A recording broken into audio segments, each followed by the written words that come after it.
really want to share Councilman Beltran's comments here. This is a serious discussion.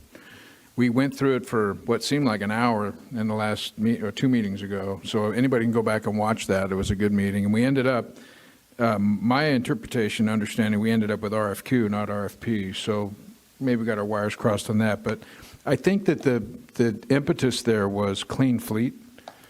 And, you know, I think that there's an urgency behind that. And that's between the staff time and the clean fleet and those things, I think we all agreed and we all voted 5-0 to go to this route. So I think for the public understanding, we are trying to be very thorough and concerned, but we are trying to go in a faster pace to try to see if there is an option before we go and do all that heavy lifting and the work that needs to be done if we decide to go forward. And I want the public to know too that this is, from my understanding, this is at least the 3rd time that we've gone out to do this as a city, maybe more.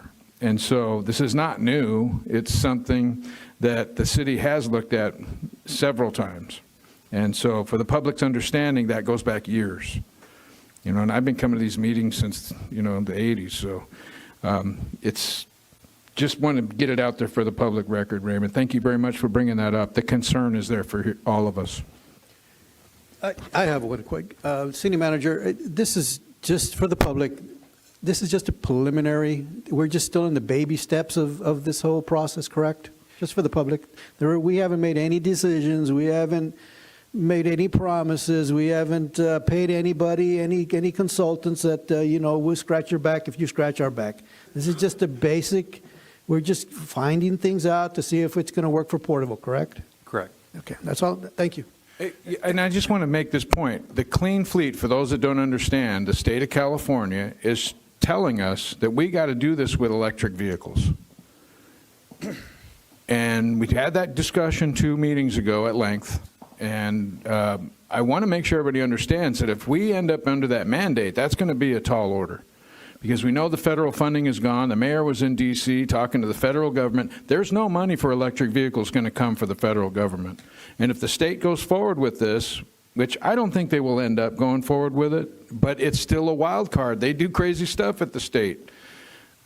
They're going against parental rights and, you know, families and stuff. So I wouldn't rule it out that they're going to do the right thing. So as far as the mandate goes, I just want to make this point for the public. We can get an exemption if we go with another alternative to that clean fleet requirement. And that was a big part of what we talked about before, because there's a risk to the city.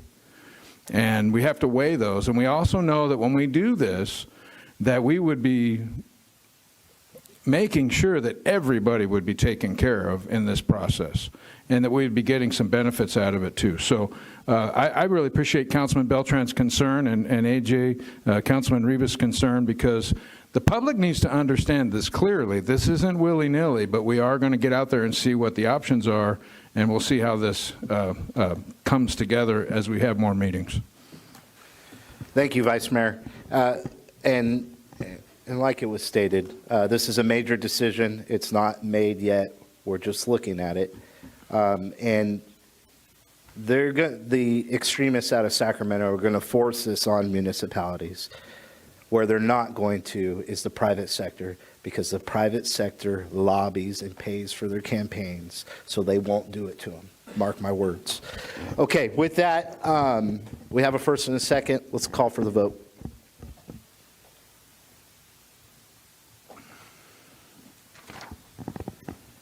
Passes 5-0. Okay.